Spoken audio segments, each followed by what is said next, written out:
तो ये प्रेजेंट में भी हो सकता है, ये स्ट्रक्चर प्रेजेंट में भी यूज कर सकते हैं, पास्ट में भी यूज कर सकते हैं, बट इस पर्टिकुलर स्ट्रक्चर को हमेशा और हमेशा पास्ट में ही यूज किया जाता है। और बहुत सारे ऐसे लोग हैं जो इसको प्रेजेंट में यूज कर देते हैं, जो कि ग्रामेटिकली गलत है। अब यहां इनको कोरिलेट करो आप। मॉडल वर्ब के ठीक पहले सब्जेक्ट होगा, एडजेक्टिव के ठीक पहले सब्जेक्ट नहीं हो सकता। क्या होगा? Be family. Is am are was were कुछ भी हो सकता है, is am are was were कुछ भी हो सकता है। हैव फैमिली कब होता है? जब नाउन होता है, लेकिन बी फैमिली तो होना ही होना। मॉडल वर्ब के जस्ट बाद वर्ब आता है, एडजेक्टिव के जस्ट बाद नाउन आता है। यही चीज आपको, इसी टेक्निकलिटीज को समझना बहुत जरूरी है। We will be dealing some special usages of modal verbs, and as I told you that there are 3 different modal auxiliaries which are very special, and these are considered marginal modal auxiliaries, or somehow it is considered semi-modal verb, right? And these are used to, dare and need. So why these are considered semi-modal auxiliaries or marginal modal auxiliaries? Why? I have already instructed you. Why? Exactly, because these have dual nature. Undoubtedly these are modal verbs, and as we better know that modal verbs are completely helping verb, right? However, these are such modal auxiliaries which are not completely helping verb. These are at times function as modal auxiliaries, and at times these can also be function as need, and there can be function as a main verb. However, used to can also be function as an adjective. Okay, so today we'll be especially dealing the usages of used to. As I told you, once again reiterating my words, so used to have 2 different characters. It can be function as modal auxiliaries. On the contrary, it can also be function as an adjective. And in order to learn the usages of used to, we have to go through the usages of firstly modal auxiliaries. That what are the principles to be followed in terms of modal auxiliaries, and what are the technicalities which must be followed in terms of usages of an adjective, of a general adjective. Okay, so as it has 2 different usages, so let's understand firstly the usages of any of the adjective. Can you please tell me any of the adjectives? Any of the adjectives? Beautiful. Beautiful. Okay, so it's Smart. now that an adjective has been shortlisted so as to use it in a sentence. Okay, so make sure guys, whatever the adjective is there, whatever the type of the adjectives are there are only 2 usages of any of the adjectives. It can be, it can qualify a noun, or it can also qualify to a pronoun. That's it. Let's use it in a sentence. Let's take an example like she is beautiful, or she is a beautiful. What would be the correct one? She is a beautiful or she is beautiful? Obviously she is beautiful. Why? Because there is no noun over here, right? If there would be noun, like if there were a noun like she is a beautiful girl, it would be correct. If there is no noun, so there is no usages of any article over there, right? So either you say she is beautiful, or you may write it like she is a beautiful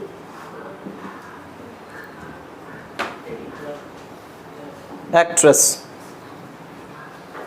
Clear? Here one thing can easily be noticed guys, that the same word beautiful is being used in both of the sentences. However, here the term beautiful is qualifying to a pronoun, right? What is the usages of a beautiful here? She is beautiful, so the term beautiful qualifies to a pronoun. On the other hand, here in this case, beautiful qualifies to this particular term, and that is a noun. So as I told you, once again, whatever the adjectives are there, if it is being function in any of the sentences, there are only 2 properties. Either it qualifies a noun, or it qualifies to a pronoun. This is what the principle of any of the adjectives. But make sure, irrespective of their usages, either it qualifies to a pronoun or either it qualifies to a noun.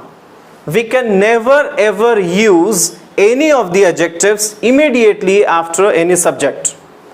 Here it is qualifying to a pronoun, but we cannot use she and immediately after adjective. Getting my point? I'm just trying to make you understand that we cannot use any adjective immediately after subject. Like what is used over there? There's the be term, be family. And in this case, here it qualifies to a noun.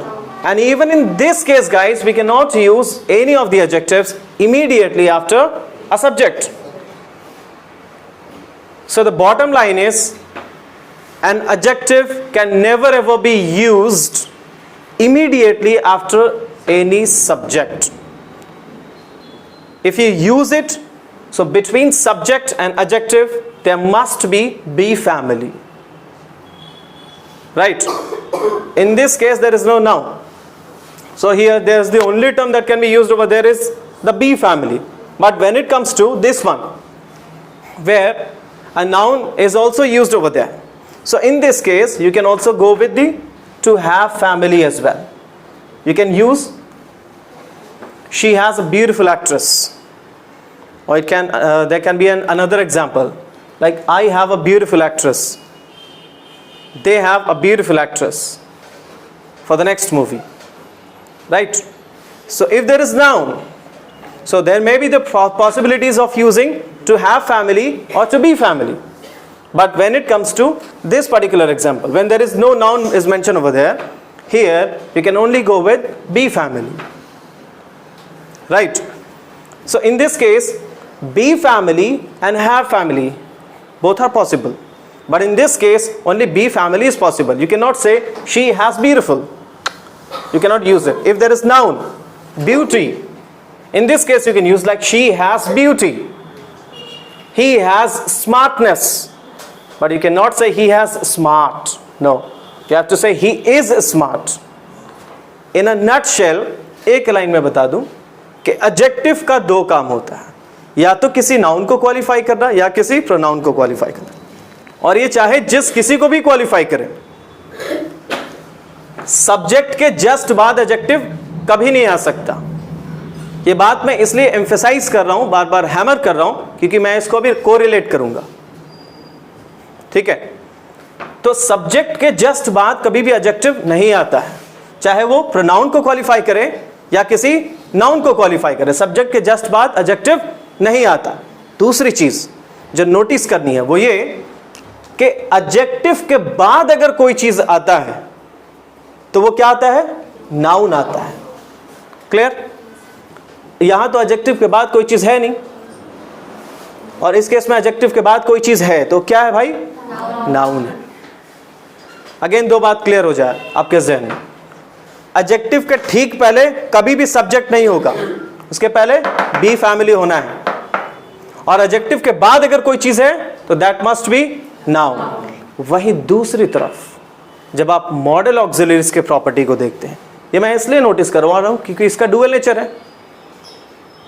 क्या है? एक modal verb भी है और एक adjective भी है. तो ये अभी हम लोगों ने एक एडजेक्टिव का एग्जांपल लिया, अब एक मॉडल वर्ब का एग्जांपल लेते हैं. लाइक शुड एक मॉडल वर्ब है. आपको मालूम है कि शुड को कभी भी, if you are in need of using any of the modal auxiliaries, so just before that there has to be subject. Modal verb के ठीक पहले सब्जेक्ट होना चाहिए, एडजेक्टिव के ठीक पहले सब्जेक्ट नहीं हो सकता. मॉडल वर्ब के जस्ट बाद क्या होता है? Base form of verb. आपको बताया गया होगा, क्योंकि ये क्या है? कंप्लीट हेल्पिंग वर्ब होता है. इसके जस्ट बाद क्या होना चाहिए? बेस फॉर्म ऑफ वर्ब, चाहे वो स्टेट ऑफ एक्शन हो, स्टेट ऑफ बीइंग हो या स्टेट ऑफ पोजीशन हो. अब यहां इनको कोरिलेट करो आप. मॉडल वर्ब के ठीक पहले सब्जेक्ट होगा, एडजेक्टिव के ठीक पहले सब्जेक्ट नहीं हो सकता. क्या होगा? Be family. Is am are was were कुछ भी हो सकता है. Is am are was were कुछ भी हो सकता है. हैव फैमिली कब होता है? जब नाउन होता है, लेकिन बी फैमिली तो होना ही होना। मॉडल वर्ब के जस्ट बाद वर्ब आता है, एडजेक्टिव के जस्ट बाद नाउन आता है। यही चीज आपको, इसी टेक्निकलिटीज को समझना बहुत जरूरी है, और यही वो कारण है जिस वजह से इसके दो अलग अलग स्ट्रक्चर हो जाते हैं, कुछ लोग कंफ्यूज हो जाते हैं। ठीक है, अब समझिए कि यूज टू को जब हम एज एन एडजेक्टिव इस्तेमाल करेंगे सेंटेंस में, सो इसके जस्ट बाद क्या आएगा? वर्ब या नाउन? नाउन आएगा। और वर्ब का एक आईएनजी फॉर्म जो होता है वो नाउन के जैसा भी फंक्शन में आता है, जो मैंने आपको present participle, past participle, Geraint, infinitive ये सब पढ़ाया ऑलरेडी। क्लियर? तो वर्ब का आईएनजी फॉर्म नाउन के जैसा फंक्शन में आ सकता है, जिसको बोलते हैं जेरेंट। मतलब वर्ब का आईएनजी फॉर्म जब नाउन के जैसा सेंटेंस में फंक्शन में आए उसको क्या बोलते हैं? जेरेंट। तो यहां वर्ब के शक्ल में नाउन है। अभी मैं बता रहा हूं कि यूज टू को जब हम एडजेक्टिव के जैसा इस्तेमाल करेंगे तो जाहिर है कि जब ये एडजेक्टिव है, इसके ठीक पहले सब्जेक्ट होगा? नहीं होगा। क्या होना चाहिए? बी फैमिली, और उसके पहले सब्जेक्ट। तो हमारे पास एक दो स्ट्रक्चर आया, subject be family use to noun. ध्यान दे, subject be family use to, adjective है ना, subject be family adjective noun, subject be family adjective noun. दूसरा एग्जांपल, यही यूज टू जब एज अ मॉडल ऑक्सिलरीज के जैसा फंक्शन में आए तो क्या होगा? इसके ठीक पहले क्या होना चाहिए? सब्जेक्ट। इसके ठीक पहले क्या हो जाएगा? सब्जेक्ट। और इसके जस्ट बाद क्या होगा? वर्ब। मॉडल वर्ब के बाद क्या होता है? वर्ब।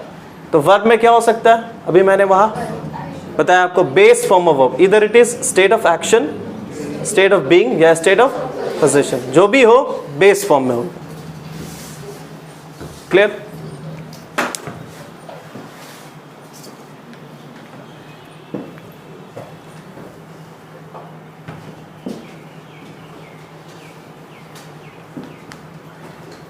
तो ध्यान दे, एक ये स्ट्रक्चर हो गया और एक ये स्ट्रक्चर हो गया हमारे पास यूज टू के साथ। और यही वो कारण है कि यूज टू के बाद कभी V1 लगता है, यूज टू के बाद कभी V4 लगता है। तो V4 कब लगेगा? जब यूज टू के पहले बी फैमिली होगा। और यूज टू के बाद V1 कब लगेगा? जब इसके जस्ट पहले सब्जेक्ट होगा। तो ये जो स्ट्रक्चर है, सब्जेक्ट, यूज टू और V1, ये कैसे फंक्शन में आ रहा है? so, ये एज अ मॉडल वर्ब का फंक्शन है। और subject be family use to और V1, ये कैसा फंक्शन है? As an adjective. अब देखिए, जैसे एग्जांपल, जैसे मैं बोलूं, हाँ एक और चीज जानिए, बहुत रिमार्केबल पॉइंट, कि ये जो स्ट्रक्चर है ये हमेशा और हमेशा पास्ट का ही सेंस देगा, right? However, when it comes to this particular structure, it can be used either in present or in past. Why so? Because here the term is be, and be refers to is, am, are or was verb. जैसे मैंने यहाँ बोला ना, she is beautiful, ऐसा भी कह सकते हैं ना, she was beautiful at that time। तो यहाँ is, am, are भी हो सकता है, was verb भी हो सकता है। तो ये प्रेजेंट में भी हो सकता है, ये स्ट्रक्चर प्रेजेंट में भी यूज कर सकते हैं, पास्ट में भी यूज कर सकते हैं, बट इस पर्टिकुलर स्ट्रक्चर को हमेशा और हमेशा पास्ट में ही यूज किया जाता है। और बहुत सारे ऐसे लोग हैं जो इसको प्रेजेंट में यूज कर देते हैं, जो कि ग्रामेटिकली गलत है। जैसे आप देखो, डेली रूटीन एक्सप्रेस करने के दौरान, I use to wake up at 7 in the morning, ऐसा बोलते हैं। तो ये बताना चाह रहे कि मैं सुबह 7 बजे उठता हूँ या उठा करता हूँ, जैसा भी सेंस, वो ग्रामेटिकली इनकरेक्ट है, क्योंकि इस वाले स्ट्रक्चर को आप कभी भी प्रेजेंट में नहीं एक्सप्रेस कर सकते। ये बाजाबता पास्ट के लिए ही है स्पेशली। यहाँ ऐसा नहीं करना है कि डी हटा के प्रेजेंट कर दें, ठीक है? लाइक आई यूज, डी हटा दिए, समझ रहे, प्रेजेंट हो गया। I use to wake up at 7 in the morning, ये गलत होगा स्ट्रक्चर। इसको प्रेजेंट या पास्ट में यूज कर सकते हैं। एक और चीज कि ये जो स्ट्रक्चर है ये पास्ट रिपीटेटिव टर्म्स के लिए यूज किया जाता है। पास्ट में कोई कुछ किया करता था, है ना, पास्ट में कोई कुछ किया करता था, कुछ हुआ करता था, किसी के पास कुछ हुआ करता था, ये पास्ट के लिए ही यूज किया जाएगा, और वो भी ऐसा सेंटेंस जो पास्ट में हुआ करता था, which is no longer in use these days, जो अब वो नहीं होता। जैसे मैं वॉलीबॉल खेला करता था, अब उस सेंस में यूज करें। क्लियर? और ये जो है ये प्रेजेंट में पास्ट में दोनों में यूज होगा। ये आदी होने का सेंस देगा, एडिक्टेड टू का सेंस देगा, ये ध्यान में रखेंगे, क्योंकि क्या एडजेक्टिव है ना। एडजेक्टिव क्या बताता है कि कोई कैसा है, कैसी है, ये सेंस बताएगा। शी इज ब्यूटीफुल, कैसा है, आई मीन कैसी है, तो खूबसूरत है, ये सेंस में। तो ये कैसा या कैसी का आंसर देगा ये सेंस, और ये बताएगा कि कोई काम पास्ट में हुआ करता था, इस सेंस में। जैसे मैं बोलूं शिवेश डांस करने का आदी है, एडिक्टेड है, इसको प्रेजेंट में कह सकते हैं ना हम लोग। तो शिवेश डांस करने का आदी है, तो कैसा बोलेंगे? Shivesh is used to dancing. वो इस चीज का, समझे, वो इस चीज का, ये नाउन है, वर्ब के शक्ल में ये नाउन है।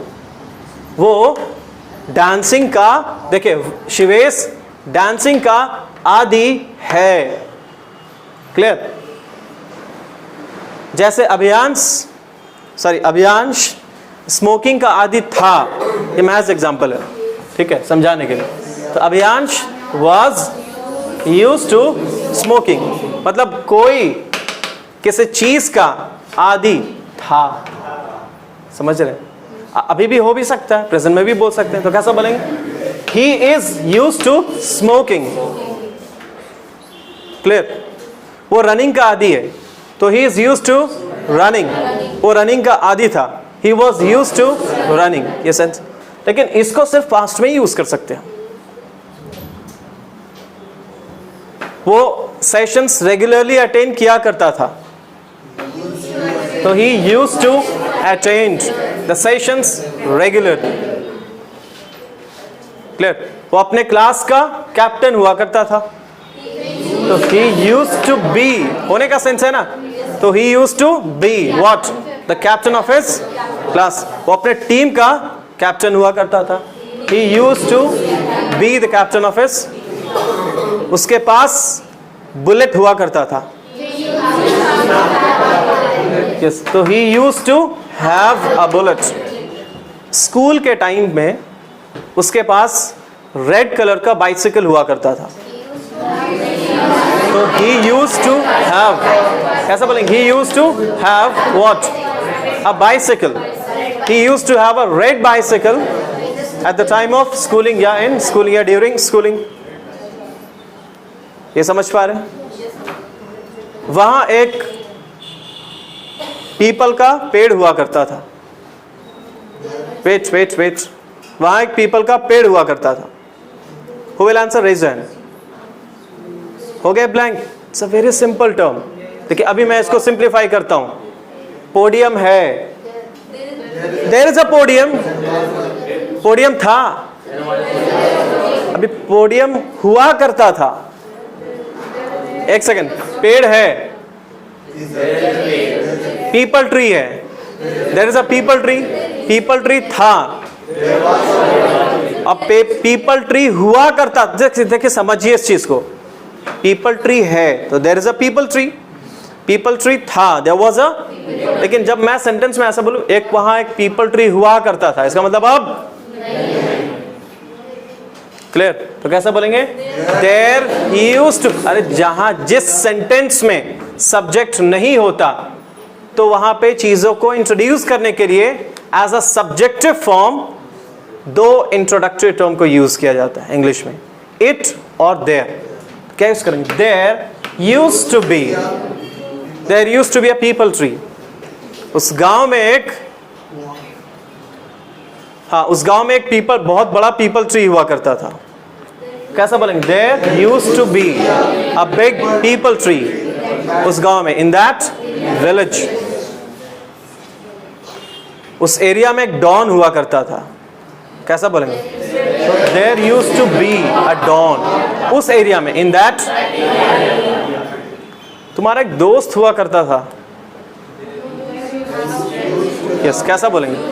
तुम्हारा एक दोस्त हुआ करता था दिल्ली में, कैसा बोलेंगे? There used to be. Exactly ऐसा बोल सकते हैं, there used to be a friend of yours. There used to be a friend of yours in new Delhi. तुम्हारे पास एक ब्लू कलर का ब्लेजर हुआ करता था, कैसा बोलेंगे? कैसा बोलेंगे? एक सेकंड, कैसा बोलेंगे? देर से तुम्हारे पास हुआ करता था, यू यूज टू हैव। सिंपल, यू यूज टू हैव। इसको नेगेटिव बनाओ तो कैसा बनेगा? नेगेटिव कैसा बनता है? नेगेटिव के लिए क्या करना होता है? We have to add on the term not with helping verb. तो इस पर्टिकुलर स्ट्रक्चर में हेल्पिंग वर्ब कौन है? Use to. यूज टू नहीं है, यूज टू तो एडजेक्टिव है। जैसे हम बोले कि शी इज स्मार्ट, तो क्या बोलेंगे? स्मार्ट में नॉट लगेगा, इस में ना, वही चीज, ये एडजेक्टिव है इस स्ट्रक्चर में, तो कैसा बोलेंगे? इसमें लगेगा ना, इज ए मार में, वॉज वर्ब में। तो अगर सेंटेंस ऐसा है कि he was use to smoking, तो नेगेटिव कैसा होगा? He wasn't use to smoking. और प्रेजेंट में है he is use to smoking, तो he isn't use to smoking. इसमें क्लियर? अब आते हैं इस वाले स्ट्रक्चर में। अगर सेंटेंस ऐसा है like he use to play cricket, he use to play cricket, इस सेंटेंस को नेगेटिव बनाओ, कैसा होगा? ये क्या है भाई? मॉडल वर्ब है ना। अगर मैं ऐसा बोलूं कि he can not, sorry, he can play cricket, he can play cricket, तो नेगेटिव कैसा बनेगा? Not will be added in modal auxiliaries. So he can not, है ना, he can not play cricket. इस वाले टर्म में कौन है मॉडल ऑक्सिलरीज? यूज टू है, तो हम कैसा बोलेंगे? He use to not play cricket. Will it be okay? Certainly not. Why so? It's a special model auxiliaries. Okay, so you have to use like he used not to. Exactly, he used not to play cricket. So, as some questions related to use to use करते हैं साथ में, लेकिन फिर बीच में वो not कैसे add कर देना?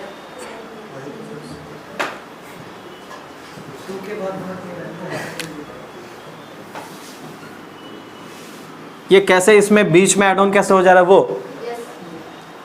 क्योंकि ये स्पेशल मॉडल ऑक्सिलरीज है, ठीक है। अगर हम ऐसा बोलेंगे he used to not play cricket, तो इसका कॉन्ट्रैक्शन नहीं बनेगा, जैसे कैन नॉट, कांट, उस तरीके से हम अभी इसका कॉन्ट्रैक्शन बनाएंगे तो कैसा होगा?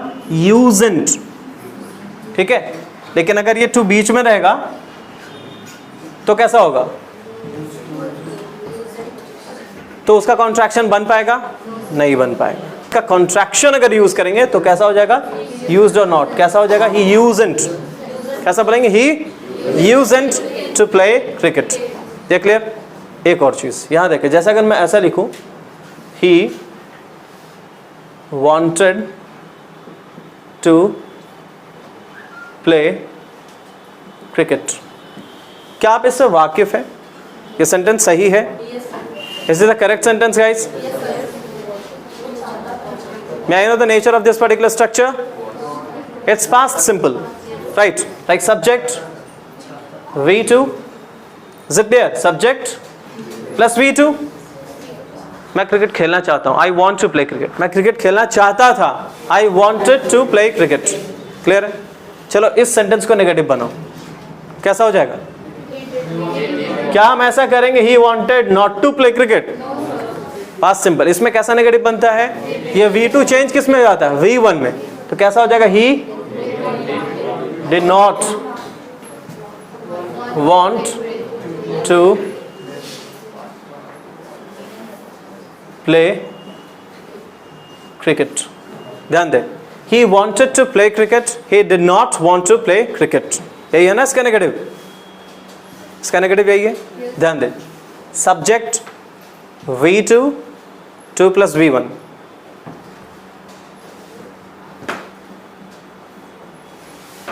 Subject V2 2 plus V1. ध्यान दे इसको, फिर से देखिए, subject V2 2 plus V1, subject V2 2 plus V1. तो हम इसको क्यों ना इस तरीके से नेगेटिव बनाएं जैसे उसको बनाया गया. क्लियर? यूज टू को किस में चेंज करेंगे? यूज में. और ये कैसा हो जाएगा? He did not. अभी यूज किस में हो जाएगा? यूज में. तो कैसा हो जाएगा? Use to play cricket. यही खासियत है इसकी.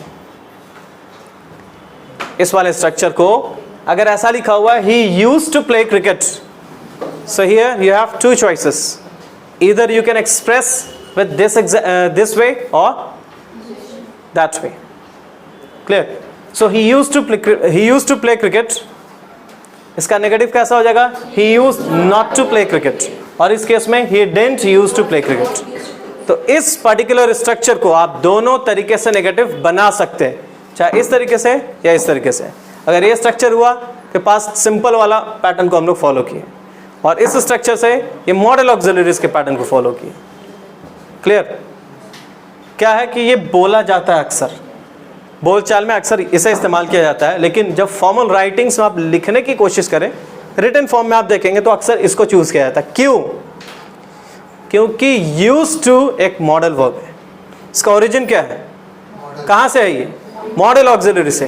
तो अगर आपको प्राथमिकता देनी हो, प्रायोरिटाइज करनी हो, तो आप इसके साथ जाएं. फॉर्मल राइटिंग्स में आप इसे देखेंगे अक्सर, और इनफॉर्मली इसे यूज़ किया जाता है ज़्यादातर. इसलिए बोलचाल में अक्सर आप इसे देखेंगे, लेकिन रिटन फॉर्म में इसे ज़्यादा आप देखेंगे. क्लियर? एक और चीज़ बहुत रिमार्केबल, ये जो यूज टू है, सब्जेक्ट यूज टू, उसके बाद V1 रखो, बी रखो, हैव रखो, जो रखो, इसको ऑल्टरनेटिवली आप यूज़ कर सकते हैं वुड से भी. वुड का एक और इस्तेमाल, एक कंप्लीट यूज टू के लिए वुड भी इस्तेमाल किया जा सकता है. जो पास्ट में बोलते हैं ना, मैं क्रिकेट खेला करता था, तो उसको हम आई यूज टू प्ले क्रिकेट के बजाय आई वुड प्ले क्रिकेट भी कह सकते हैं. ये भी पास्ट रिपीटेटिव टर्म्स को एक्सप्रेस कर सकता है. इसका ऑल्टरनेटिव है. जैसे कई बार हम सेंटेंसेस बोल रहे हैं पास्ट में, पास्ट के कॉन्टेक्स्ट में, और ये टर्म्स बार बार हाईलाइट हो रहा है. इसी को बोलना है, बार बार हाईलाइट हो रहा है. तो उस मोनोटनी को, उस मीडियोक्रिटी को ब्रेक करने के लिए you can use this I would. ये यूज कर सकते, सेम सेंस देगा.